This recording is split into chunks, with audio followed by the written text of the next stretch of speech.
Salve, salve galerinha do Terceirão, alô você Enenzando, Terceirando, vestibulando, bom dia tia, bom dia para você que está em casa, você de Baixa Grande do Ribeiro, você de Eliseu Martins, você de Santa Luz do Piauí, você de Palmeira, Terra Boa, alô Adriana, alô Gabriel, alô você logado via plataforma do canal. Mais uma vez, tio Flávio Coelho, da área das histórias. Todas as segundas, a partir do segundo horário, você tem esse encontro marcado com o tio Flávio, para a gente fazer umas viagens pelas histórias, povo. Deixa eu ver direitinho, Eliseu Martins, Baixa Grande do Ribeiro. Alô Juliana, alô Santa Luz, alô galerinha que está aos vivos também em Palmeira.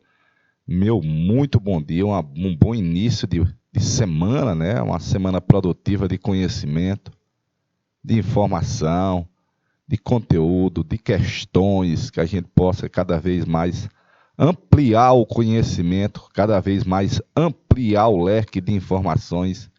E quando chegar o Enem, a gente está assim preparadinho, né? Vai estar só o milho boiado. Eu sou o tio Flávio Coelho, da área das histórias, e eu convido você a hoje iniciar a fase da República Liberal Populista, uma experiência do populismo tupiniquim, que você tinha também na América Latina e vários outros países aqui, nossos vizinhos, Argentina, e que você tem um neopopulismo na atualidade, notadamente, basta ver discursos e práticas do presidente Bolsonaro, do ex-presidente Lula, de vários candidatos, que tem um discurso ainda que namora com aquilo que a gente denomina de populismo. Eu venho lá das Cambroengas do Sertão, povo, olha, lá das Cambroengas do Sertãozão, lá do interior do mato. Ah, gostei aí, ó. Aí tá um pouquinho do Brasil, dessa aula de hoje, olha. Acabou a guerra. Nós na Segunda Guerra Mundial, notadamente, se tornou uma espécie de contradição, porque o Brasil era uma ditadura, e lá na Itália nós combatíamos ditaduras.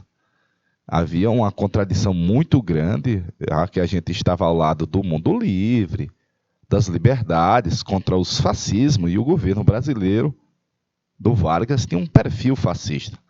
Embaixo você vê a Casa Branca, o Capitólio, melhor dizendo, lá ao fundo, e a frase: "Seja bem-vindo, presidente Dutra." Ah, papai, está aqui o presidente do Brasil, meu amigo Eurico Gaspar Dutra, sendo recebido com todas as honrarias de um chefe de Estado nos Estados Unidos. Eles fizeram um carnaval para nós, a presença da Carmen Miranda lá, e a nossa participação na Segunda Guerra ao lado dos Estados Unidos contribuiu sobremaneira para isso.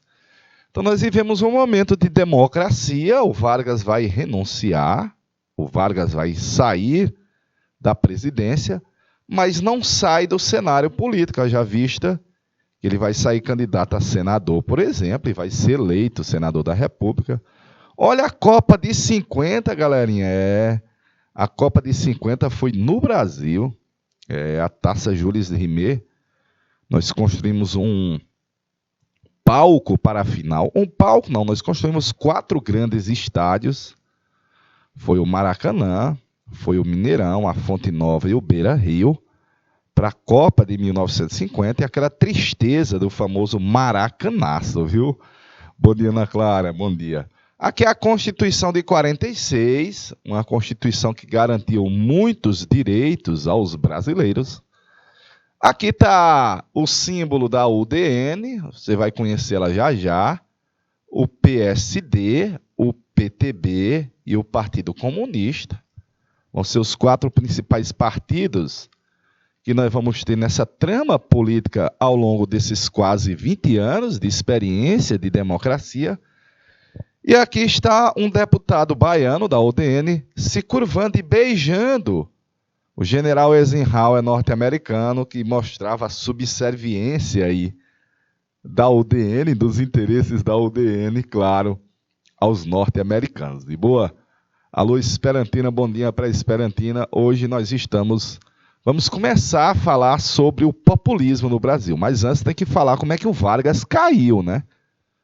Porque nós estávamos na era Vargas, também na Segunda Guerra Mundial, e nós estamos nessa transição aqui, ó, nessa transition do fim da era Vargas para o início da chamada República Liberal Populista. Você está vendo aí que vai ocorrer o fim da Segunda Guerra Mundial e também vai ocorrer o fim da era Vargas, o ano de 45, muito importante no cenário mundial, uma onda de liberdade se espalha pelo mundo, de livre, dos aliados, de queda das ditaduras fascistas, queda do nazismo. E um pouquinho disso chegou para nós, né? Um pouquinho disso chegou para nós. Então nós vamos ter o fim da era Vargas. Aos pouquinhos, vamos dizer que vai se tornar insustentável o governo do Getúlio, né? Alô, galerinha de Baixa Grande. Alô, Dom Inocêncio, rapaz. Seja bem-vindo, Dom Inocêncio. Que eu imagino que deve estar fazendo um friozinho danado de noite esse período em Dom Inocêncio. De dia quente, rasgando de quente. E de noite frio, muito frio. Olha, nós vamos começar a ter lutas pela democratização do país. Eu vou botar que nós estamos na década de 40. Década de 1940 e começa uma luta no país pela democratização. Ó. Ali nasceu a União Nacional dos Estudantes, em 42. Nasceu principalmente numa ideia de luta contra as forças do eixo. Vou botar que as forças do eixo são as forças fascistas. E estudantes passaram aí às ruas, se manifestar para que o governo brasileiro rompesse com o eixo, declarasse guerra à Alemanha em 42, galerinha. Mas além dessa campanha, falando de liberdade, de democracia, do mundo livre, esses estudantes universitários, principalmente a Unia dos universitantes das universidades, claro, eles vinham, olha, muito mais politizados, com reivindicação, e começava a falar em democracia. Incrível, incrível, galerinha. O Getúlio Vargas não mandou fechar a Uni, ó. Não mandou, pelo contrário. À época disse que até ajudou na montagem do primeiro escritório no Rio e depois nas várias reuniões. E você que vai ver que a Uni, ao longo dessa fase agora do Brasil democrático, vai ser uma instituição muito ativa politicamente e muitas vezes muito de bandeira esquerdista, vamos dizer assim. Mais uma vez, muito ativa a partir daí, até o fechamento dela em 64, muito ativa e muito esquerdista também, né? Muitos estudantes com as ideias muito críticas, politizadas. Primeiro tópico, a UNE, União Nacional dos Estudantes. Você que está no terceirão, no próximo ano, quando você entrar na universidade, numa faculdade, vai tirar a carteirinha de estudantes e a carteirinha da UNE, União Nacional dos Estudantes. No ano seguinte, há um grupo de políticos, grandes autoridades, intelectuais e empresários das Minas, olha aí, ó, das Minas, veio em uma proposta que vai ser divulgada para o país todinho. Claro que foi feito primeiramente às escondidas, mas depois era uma ditadura do Vargas.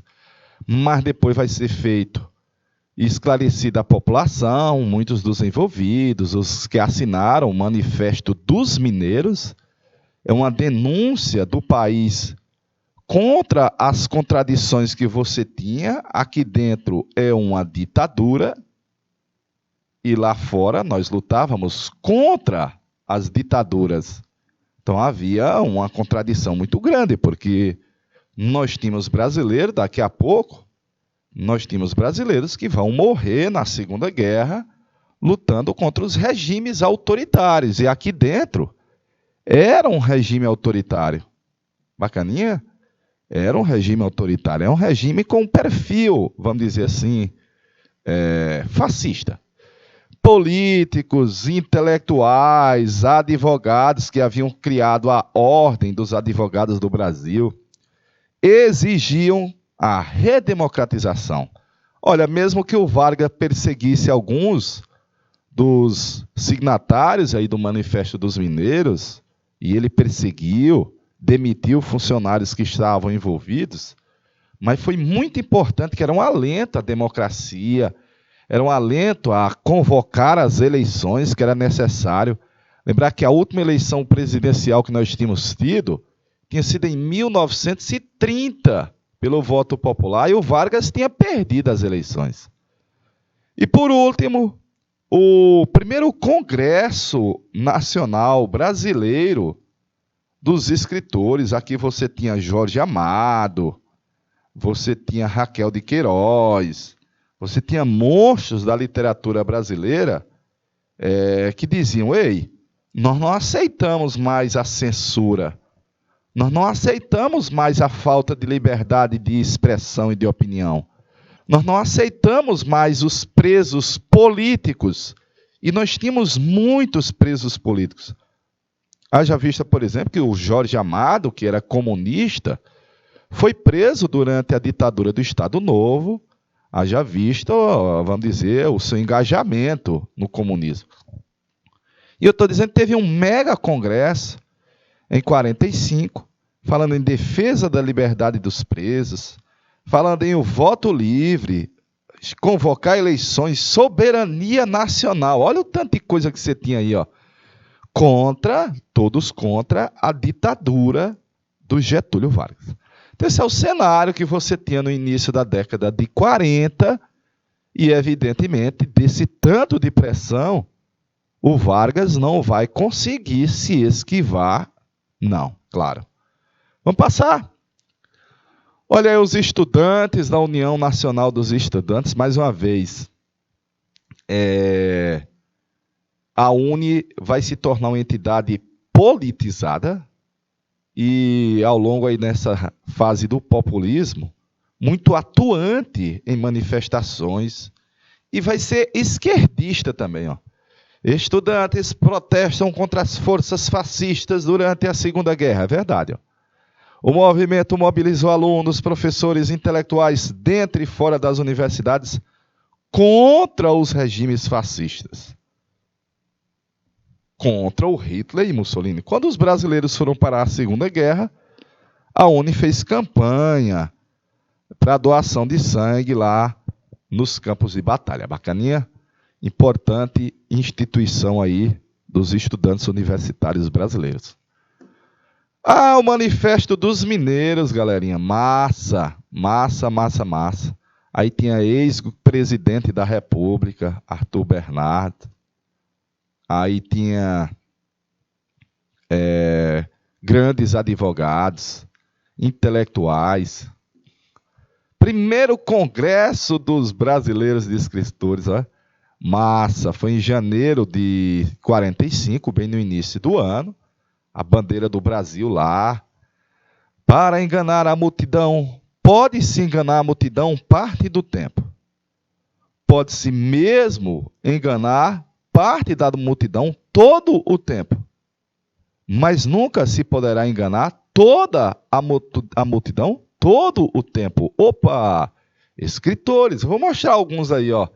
Declaração dos princípios do primeiro Congresso. A legalidade democrática como garantia completa de liberdade de expressão e de pensamento. Lindo, ó. Contra a censura, ó. Liberdade de culto, de segurança, contra o temor da violência, do direito e uma existência mais digna. Defendemos um sistema do governo eleito pelo povo. O Vargas não era. Mediante um voto universal, direto e secreto. Vixe, a pressão agora era grande, viu? A pressão era grande, viu? Só o pleno exercício da soberania popular deve ser válido, e para o Brasil também não era diferente. Bacana? Daí alguns monstros da literatura brasileira: Graciliano Ramos, Sérgio Buarque de Holanda, Raquel de Queiroz, Cecília Meirelles, Carlos Drummond. Não tinha como o governo literalmente fechar os olhos e, claro, não ouvir a pressão que você tinha também de intelectuais. Não tinha como. É preciso que alguém fale, José Américo de Almeida, e fale alto, e diga tudo. E custe o que custar, é verdade. E se falou alto, e falou tudo, e claro, o presidente não pôde mandar prender, não pôde mandar, não havia mais justificativa de como. Passando, então, aos pouquinhos, a crítica e a pressão pela democratização, ela vai ganhar um cenário a mais, porque os brasileiros haviam ido lutar contra os fascismos lá na Itália. E, claro, tinha brasileiro que morria enfrentando ditadores na Itália. Mas no Brasil, mantinha-se um regime autoritário, ditatorial. Havia censura, não havia liberdade política. O Vargas tinha milhares de pessoas presas, foram torturadas, alguns foram convidados a se retirar. Lembrar da Olga Benário, que foi expulsa do país e resultou em morrer lá num campo de concentração na Alemanha. Aí eu coloquei mais aí, ó. E havia uma pressão pela reabertura e por convocação de eleições. Eita, rapaz! Crítica não só ao governo, mas a longevidade, galerinha. O Vargas tinha assumido o poder em 30. O Vargas vai sair do poder em 45. Chegou em outubro de 30 e vai sair em outubro de 45. 15 anos. 15 anos. Com o retorno dos pracinhas da Segunda Guerra Mundial, criou-se aquela euforia. Agora vai ter eleição, agora vai ter liberdade. Os vitoriosos. Lembrar que na Segunda Guerra, dos 25.300 pracinhas, 150 eram piauienses. E aí eu coloquei, ó, lá fora havia uma pressão externa. E ela era feita pelos Estados Unidos e pelos aliados. Que pressão? Para que aqui a gente fosse uma democracia, galerinha. Pouco antes disso daí, o presidente dos Estados Unidos, o Roosevelt, andou no Brasil, ali em Natal, teve com o Vargas e disse: esse Vargas é um ditador bonzinho, mas era uma ditadura.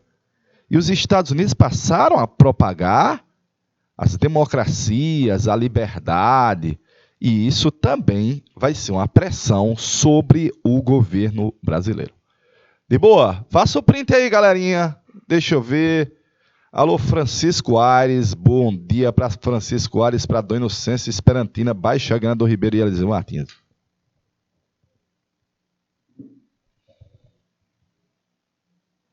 E a Joyce. Olha aí, bem-vindos à pátria, rapaz. É o retorno dos pracinhas ao Brasil, sendo bem recebidos aqui no país. Foi uma euforia, ufânica, tu é doido, o povo nas ruas. Então nós vamos caminhar para a democratização. Nós vamos caminhar. A era Vargas vai se acabar. Então o Vargas, pressionado da forma que eu lhe explicitei, finalmente convocou eleições para dezembro do ano de 45. O bicho é malo, ó. Botou para o finalzinho do ano. Veja que o Congresso dos Escritores tinha sido em janeiro, mas ele anuncia que vai ter eleições para o país no final do ano, dia 2 de dezembro. e decretou, claro, o fim da censura, por isso que você viu várias manifestações nas ruas, notadamente, era uma pressão também para libertar os presos políticos. Presos políticos. E o que é um preso político?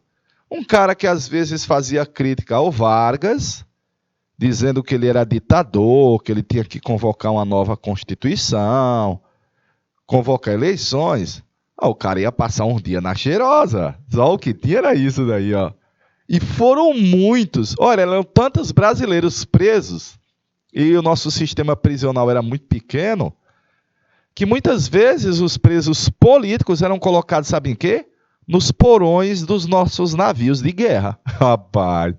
Aí, uma novidade, o Vargas libertou, anistiou, perdoou os presos políticos, e um deles foi o Luiz Carlos Prestes, que estava na prisão desde 1936.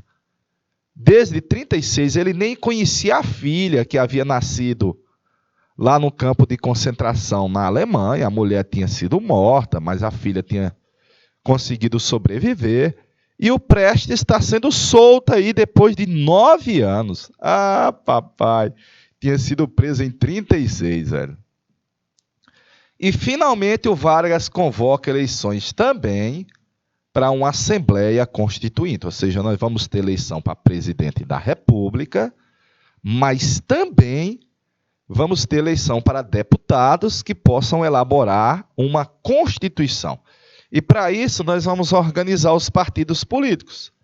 Quem lembra lá da época da República Velha, era Partido Republicano Paulista, Partido Republicano Mineiro, Partido Republicano Piauiense. Todo estado tinha um partido político. Os partidos eram mais regionais. Agora os partidos vão ser nacionais. Repetindo, os partidos vão ser nacionais. Aí voltávamos a ter, manifestações de rua, passeatas, comícios. Foi muito rápido assim essa transição, né? Parece que o país estava em euforia. Discursos, o rádio, a música diminui a censura durante a era Vargas. Era uma censura danada as músicas que eram passadas no rádio. Vamos homologar as candidaturas. Eita, rapaz! E nós vamos ter eleições em dezembro. Mas antes das eleições, o Vargas vai ser derrubado. Vai ser forçado a renunciar, meus pimpolhos. Dom Fernando, deixa um minutinho na tela, per favore, em italiano.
Ok, meu amigo, velho. Ok. Vamos passar, vamos passar. Tá aí, acabou a guerra. Anunciada oficialmente a rendição de todos os exércitos alemães.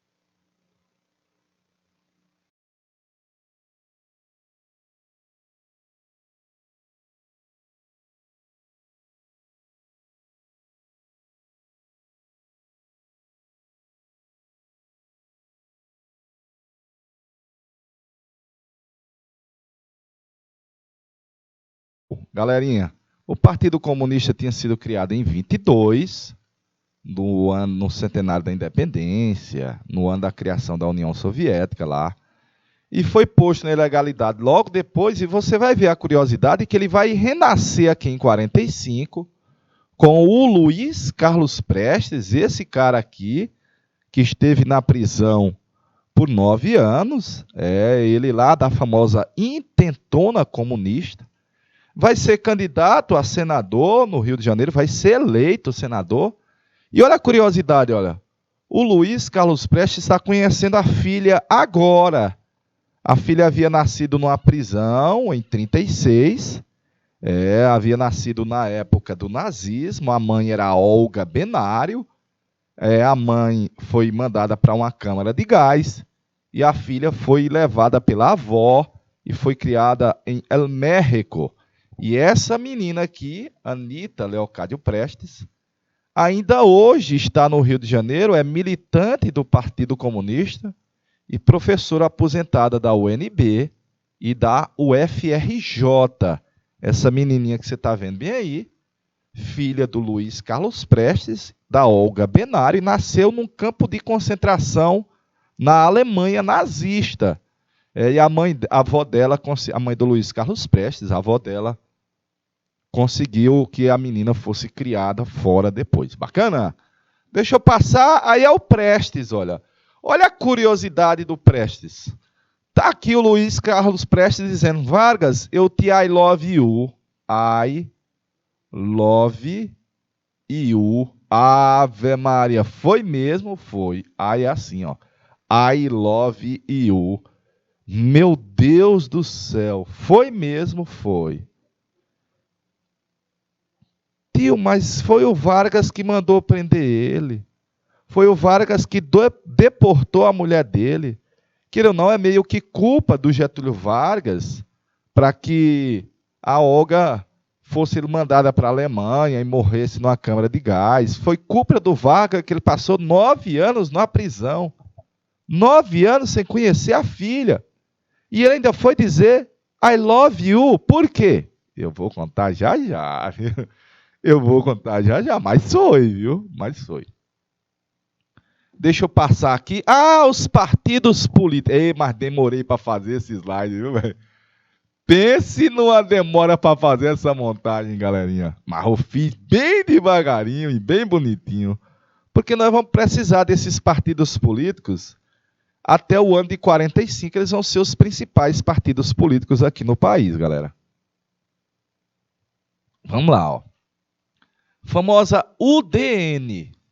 UDN. Lá na questão vai aparecer o nome UDN, União Democrática Nacional. Apesar do nome democrática, vai ser o partido dos golpistas. E você vai ver por que vai ser o partido dos golpistas. Dos ricos, das elites. Na época vai ter deputado da UDN que vai defender que o voto de uma pessoa com curso superior deveria ser multiplicado 5 vezes. Papai, é o partido dos ricos.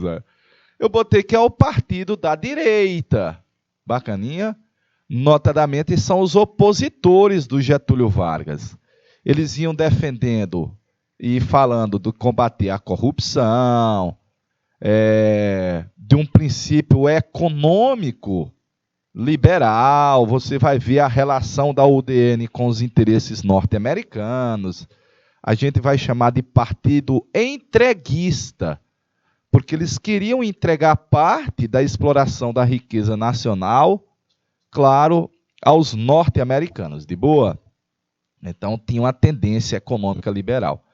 Muitos eram grandes proprietários de terra, muitos eram da indústria ligada ao capital norte-americano, principalmente. Aí a UDN, União Democrática Nacional. O PSD vai ser um partido de centro. É um partido que vai, vamos dizer, dançar conforme a música. Mas, basicamente, a maioria dos políticos do PSD eram políticos que haviam, vamos dizer assim, se beneficiado durante o Estado Novo varguista. Aí vai estar um Juscelino Kubitschek, O JK foi prefeito de BH, depois governador de MG, político que foi beneficiado durante a ditadura do Estado Novo.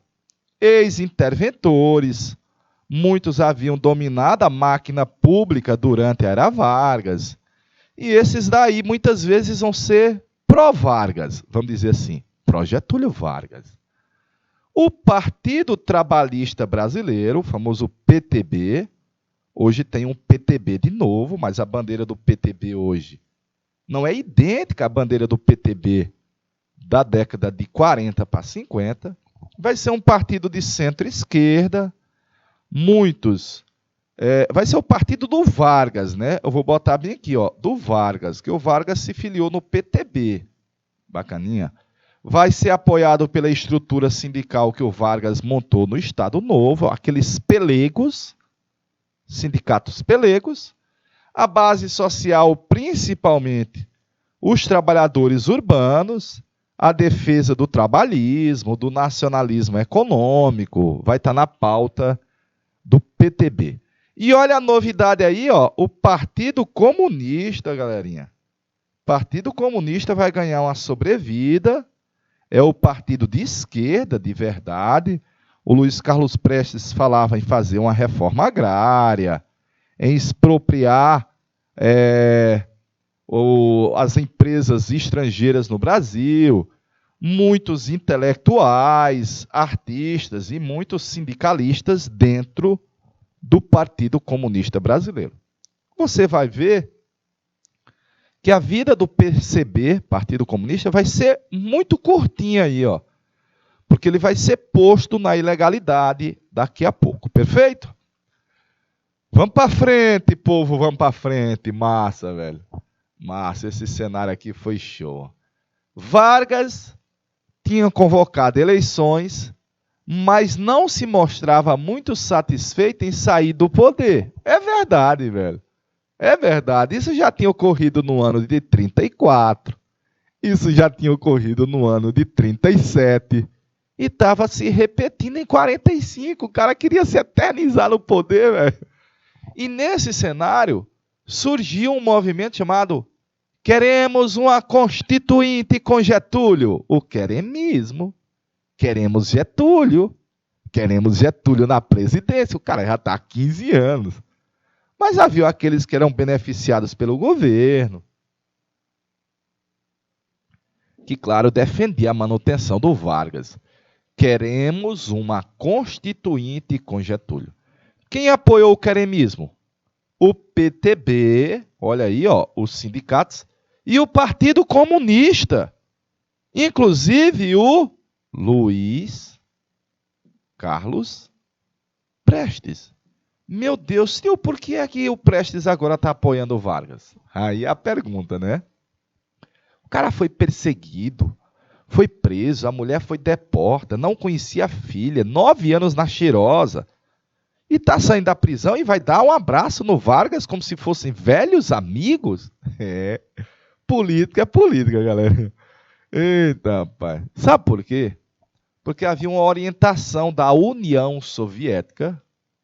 Olha a ideia. Havia uma orientação da União Soviética para que os partidos comunistas apoiassem os governantes que tinham lutado contra o nazismo. De novo.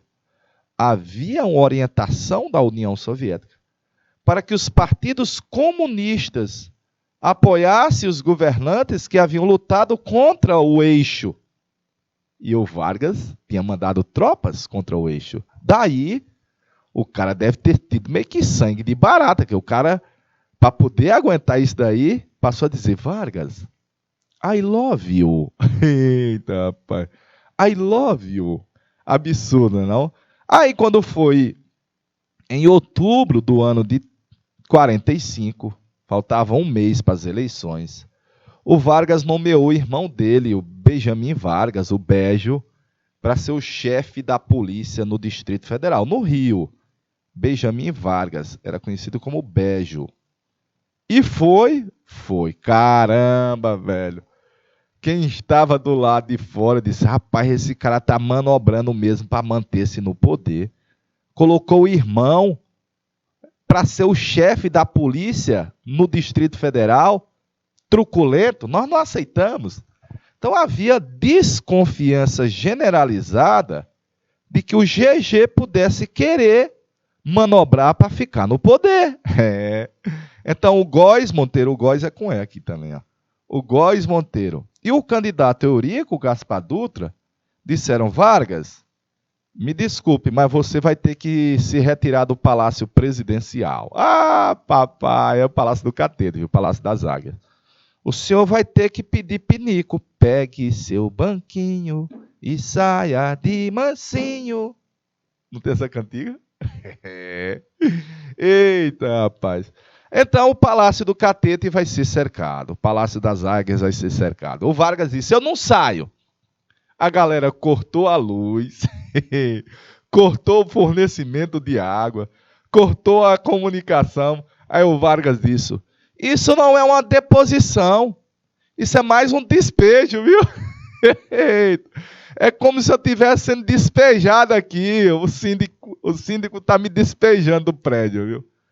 E o Vargas não teve como, saiu renunciando, segundo ele: estou renunciando à presidência da República, sai do comando do país, e quem assume o comando até a realização das eleições, até a posse do próximo presidente, foi o presidente do Supremo, José Linhares, é pouquinho tempo, que é de outubro até janeiro de 46, assumiu o comando do país. As eleições vão ocorrer em 2 de dezembro, como previsto, de boa.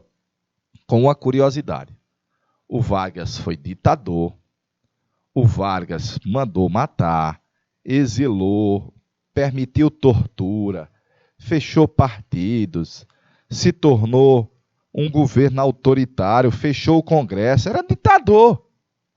E saiu do poder. Não foi preso, não perdeu os direitos políticos, olha a curiosidade, não foi exilado, não foi preso e nem perdeu os direitos políticos. Meu Deus! E por último, vai sair candidato nas eleições em dezembro, candidato a deputado e candidato a senador. À época a legislação permitia.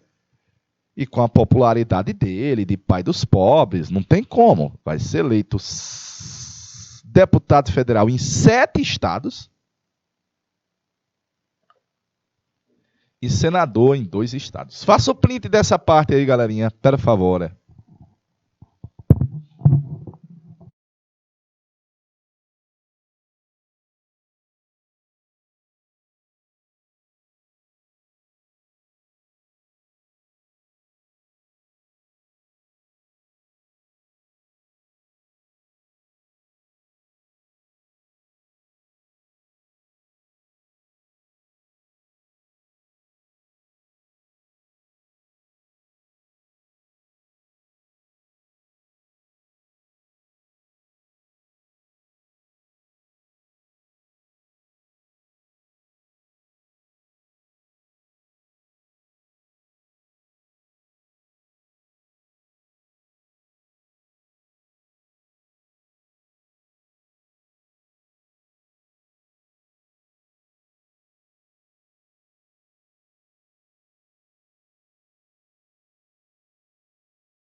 Fernando, vou passar.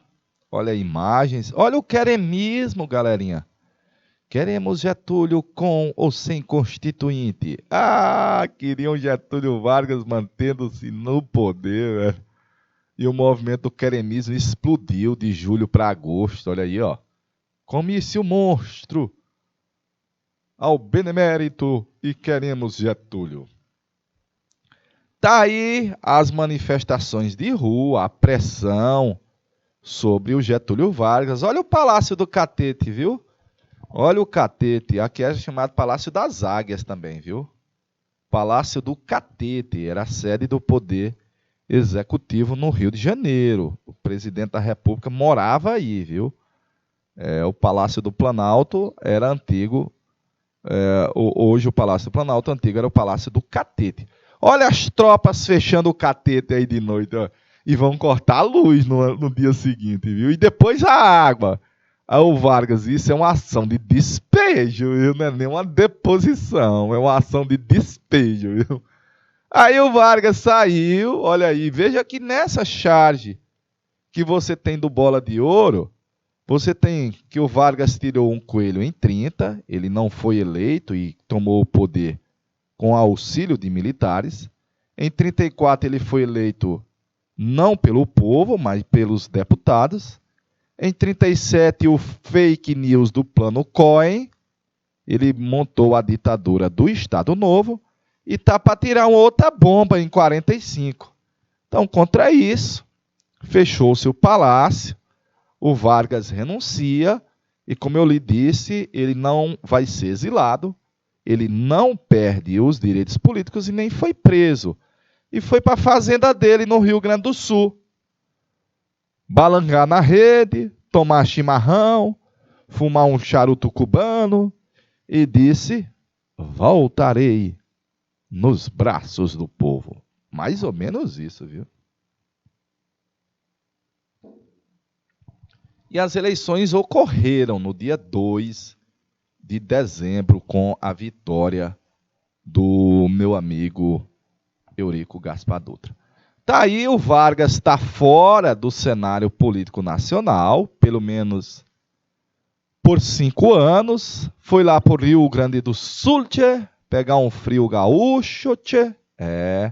Foi lá para o Sul com alguns partidários, mas ele disse: voltarei nos braços do povo do Inocêncio.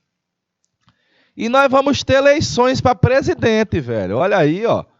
Conforme estavam marcadas as eleições, elas vão ocorrer no dia 2 de dezembro. 4 candidatos. Essa charge aí está mostrando só 3, mas nós tivemos 4 candidatos à presidência da República. 2 militares, que foi o Eurico Gaspar Dutra e o Eduardo Gomes, brigadeiro da Aeronáutica, céu de brigadeiro, o doce do brigadeiro, e um comunista. Vamos para a questãozinha aí? Vamos para a questãozinha aí, questão boa do Enem sobre esse cenário aí, sobre esse cenário que nós estamos abordando. Estão aí, como se sabe, 2 candidatos à presidência, os senhores Eduardo Gomes, da UDN, e Eurico Gaspar Dutra, do PSD. E um terceiro, o senhor Getúlio Vargas, que deve ser candidato de algum grupo político oculto, mas é também o candidato popular. Porque há 2 queremos, o queremos dos que querem ver se continuam nas posições e o queremos popular. Afinal, o que é que o senhor Getúlio Vargas é? É fascista? Ninguém sabe. É comuna? Ninguém sabe. É ateu? Ninguém sabe. É cristão? Quer sair? Quer ficar? O povo, entretanto, parece que gosta dele por isso mesmo, porque ele é a moda da casa. Ah, papai! O movimento político mencionado no texto, aí você tem que ver qual foi o movimento político mencionado no texto. E o movimento você chama queremismo. Queremos uma constituinte com Getúlio, o queremismo. O movimento político mencionado no texto caracterizou-se por 2 pontos, interroga e 1 minuto na tela para a galera de Esperantina mandar resposta para nós.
Beleza, Dom Fernando? Beleza, galerinha de Dom Inocêncio, galerinha de Eliseu, galerinha de Esperantina, Francisco Aires, Baixa Grande. Ninguém mandou resposta, galerinha?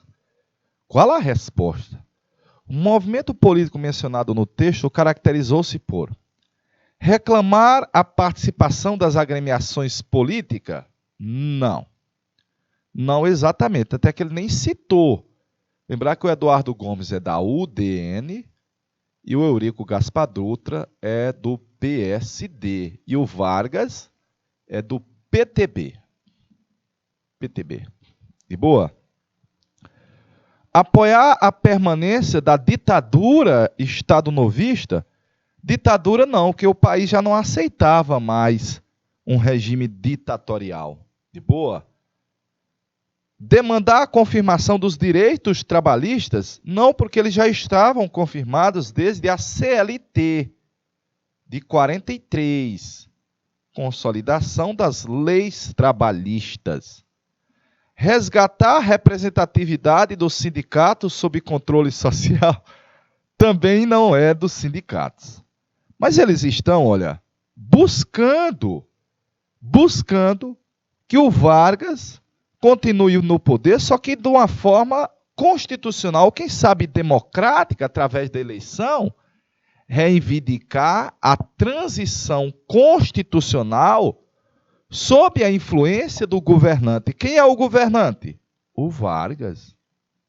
Quem é o governante? O Vargas. Questão do Enem. Questão do Enem. Para você respondê-la, você tinha que saber o que foi o movimento do queremismo. Queremos uma constituinte com Getúlio. Olha o nome. Queremos uma constituinte com Getúlio. Reivindica a transição constitucional sob a influência do Getúlio, do governante. Portanto, letra D de danadinho na questão do Enem aí, de number one.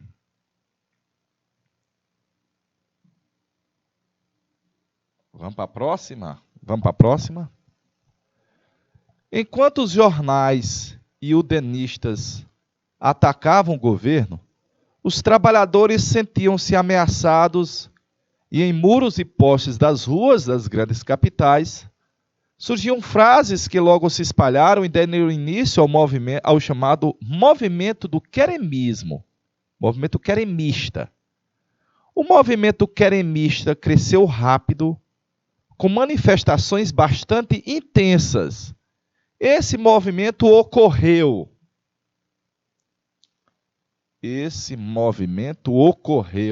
galerinha. Tempo na tela, meu amigo Dom Fernando. Vê se a galerinha manda a resposta aí para nós, é.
Ok. Vamos lá. Esse movimento ocorreu durante as graves crises de Jacareacanga e Aragarça, enfrentadas pelo meu amigo Juscelino, quando então recebeu apoio popular. Olha, em 56, logo depois que assumiu a presidência, 10 anos depois, vamos botar, o JK enfrentou dois movimentos de revolta dentro das Forças Armadas, mas que não teve muita propagação. Foi em Jacareacanga, Força Aérea em Aragarça, mas ele conseguiu contornar rapidamente. No contexto do governo de Jânio Quadros, olha, o Jânio vai assumir em 61 e vai renunciar em 61. E o movimento queremista é de 45, que após lançar a público sua renúncia, foi ovacionado pelo povo que pedia sua volta. Não, o queremismo não é queremos o retorno do Jânio, haja vista que o Jânio não teve nenhuma movimento para pedir para ele retornar depois que ele renuncia. Na transição do governo do Gaspar Dutra para o segundo governo do Vargas, aí é de 50 para 51. Quando apoiado pelo povo, Getúlio subiu de novo as escadas do Palácio do Catete. É verdade. Em 51, o Vargas vai voltar, como dizia eles, nos braços do povo. Voltava ao Palácio Presidencial. Mas o movimento queremista não é de 50 e 51. Foi no final do Estado Novo, varguista, quando setores da sociedade desejavam, apesar dos problemas, a permanência de Getúlio Vargas no poder. Mas isso não aconteceu. Letra D de danadinho na questão aí de número 2. Questão sobre o queremismo, galerinha. Queremos uma constituinte com Getúlio. E para fechar, o perigo da ascensão do comunismo e das demais forças de esquerda foi um dos principais argumentos utilizados pelo Getúlio Vargas e seus apoiadores para realizar o golpe do Estado Novo em novembro de 1937. Situação que garantia a desmobilização dessas forças e o extermínio desse perigo à sociedade brasileira. Perigo entre aspas, viu, galera? Perigo entre aspas, viu? Lembrar que foi uma fake, né? É uma fake, né? Entretanto, para conseguir criar uma situação favorável ao golpe, foi denunciada uma tentativa de tomada do poder por parte dos comunistas, que estavam amparadas pela União Soviética e que ficou conhecida através de um documento conhecido por... Lembrar que isso era uma fake, viu? Isso daqui não era verdadeiro. Lembrar disso daí. Era uma notícia falsa. De boa? Qual era o nome da notícia falsa? Como é que ficou chamado o nome da notícia falsa, esse fake? Tempo na tela, meu amigo Dom Fernando.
Ok, salve, salve, galerinha do Benedito Portela Leal, lá da cidade de Elisbão Veloso, rapaz. Galerinha do Benedito Portela Leal, que eu já fui uma vez, mas o tio Adriano, viu? Olha, plano de metas vai ser do Juscelino, já vou botar quem. Plano Salt vai ser do Dutra. Plano Laffer, de Horácio Laffer, vai ser do Vargas. Lançado em 51. Plano do futuro não tinha, a gente todo dia tem esse plano do futuro com os candidatos a presidente. É o fake news chamado Plano Cohen. Esse plano do futuro aí, toda eleição tem ele. Eita, para um futuro brilhante. O país vai sair do atraso. Todo mundo vai viver muito feliz. Eita, discurso, viu? Plano Cohen, galerinha. Plano Cohen. É uma fake news, viu? Ah, ainda tinha outro, ó. Ainda tinha outro. O fim do Estado Novo em 45 foi marcado por uma forte pressão da opinião pública brasileira. O aumento dos questionamentos sobre a continuidade do regime aconteceu por quê? O aumento dos questionamentos sobre a continuidade do regime aconteceu por quê, meus pimpolhos? Galerinha do Benedito Portela Leal, lá na cidade de Elesbão Veloso. Terra boa, terra boa. Dom Fernando, deixa um minutinho aí, galerinha.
Beleza, beleza, beleza. Galerinha tá mandando a resposta lá de Benedito Portela Leal. Galerinha disse a letra é de helicóptero.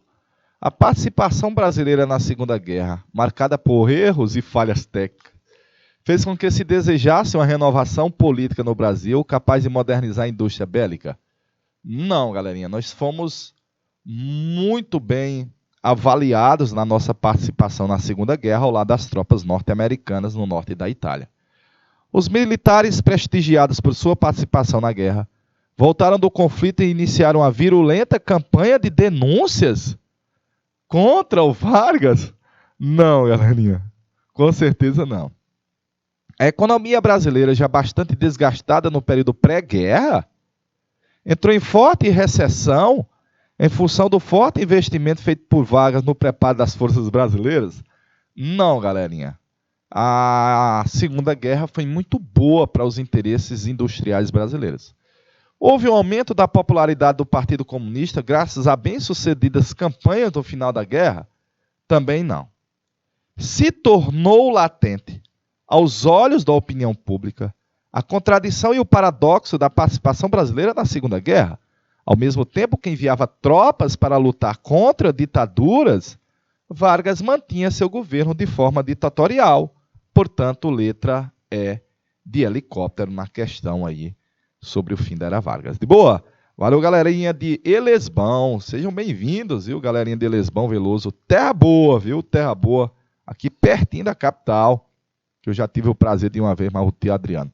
Estamos encerrando agora, a gente vai para aqueles 20 minutinhos e a gente volta já já.